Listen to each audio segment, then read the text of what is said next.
तो आप भले बैंक में नौकरी करते हो, भले आप किसी का कोई बिजनेस हो, भले आप आर्टिस्ट हो, मैंने जो एक चीज करी है वो मैं चाहूंगा आप भी करें। आप काम से दूर हो जाए, छोड़ दे काम को। नौकरी चल रही है, बहुत बढ़िया चल रही है, छोड़ दो। सबसे इंपॉर्टेंट है मेंटल हेल्थ। करियर चल रहा है पीक पे, छोड़ दो। हेल्थ ठीक होगी, सब आप वापस बना लोगे।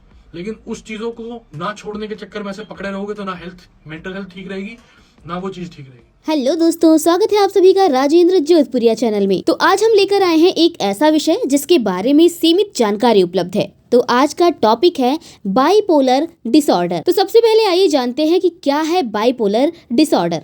बाइपोलर डिसऑर्डर एक मानसिक बीमारी है जिसमें रोगी का मन लगातार कई महीनों या हफ्तों तक या तो बहुत उदास रहता है या फिर बहुत ज्यादा उत्साहित रहता है। ये अत्यधिक मूड स्विंग्स का कारण भी बनता है। ये एक साइक्लिक डिसऑर्डर है जिसमें पीड़ित व्यक्ति की मनोदशा बारी बारी से दो अलग और विपरीत अवस्थाओं में जाती रहती है। ये एक ऐसी बीमारी है जिसमें पीड़ित व्यक्ति के व्यवहार में तेजी से परिवर्तन आने लगता है। ऐसा व्यक्ति अचानक से तनाव में आ जाता है और उसका आत्मविश्वास एकदम से चरम पर हो जाता है, जबकि दूसरे ही पल में वो एकदम शांत हो जाता है। इस बीमारी में कई बार व्यक्ति चाहकर भी अपने व्यवहार पर नियंत्रण नहीं रख पाता। आमतौर पर ये बीमारी नशीले पदार्थों का सेवन करने वाले लोगों में पाई जाती है। आइए समझते हैं इसके लक्षणों के बारे में। जी हाँ, इस रोग से पीड़ित व्यक्ति का व्यवहार चिड़चिड़ा हो जाता है। बाइपोलर डिसऑर्डर से पीड़ित व्यक्ति में पागलपन और डिप्रेशन दोनों ही एक साथ हो सकते हैं। छोटी छोटी बातों में चिड़चिड़ा हो जाना भी इसका एक लक्षण है। बाइपोलर बीमारी से ग्रसित व्यक्ति को नींद की परेशानी रहती है।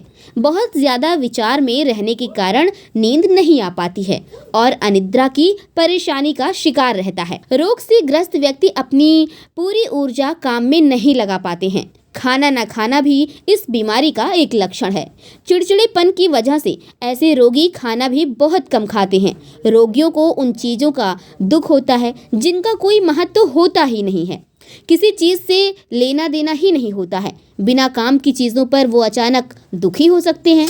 अक्सर खोई खोई रहना, विचार मग्न रहना, उन बातों को सोचते ही रहना जो हुई भी ना हो या कोई लेना देना ही ना हो उससे। इस तरह के विचारों पर व्यक्ति का कोई नियंत्रण भी नहीं रहता है।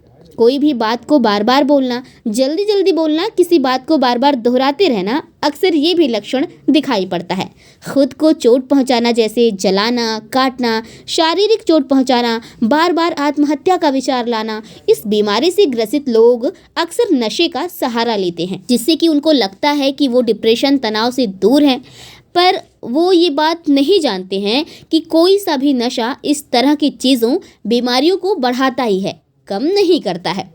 उदाहरण के लिए मशहूर सिंगर हनी सिंह की बात लेते हैं। हनी सिंह भी इस बीमारी के चपेट में थे। बीमारी के दौरान का समय हनी सिंह और उनकी फैमिली के लिए काफी मुश्किल भरा रहा। ये उनकी जिंदगी का सबसे खराब वक्त था। इस दौरान वो पूरे समय नोएडा में अपने घर में रहे थे। उनके मुताबिक डॉक्टर्स ने इस बीमारी से लड़ने में उनकी मदद बहुत की। यही कारण रहा कि वो ठीक होकर वापस लौटने में कामयाब रहे। अब हनी सिंह बिल्कुल ठीक हैं और अपने गानों और फिल्मों पर ध्यान दे रहे हैं। अगर सही डॉक्टर और उचित देखभाल हो तो इस खतरनाक डिसीज से बचा जा सकता है। बाइपोलर डिसऑर्डर का प्रमुख कारण तनाव है, इसलिए इससे बचना है तो तनाव कम से कम ले।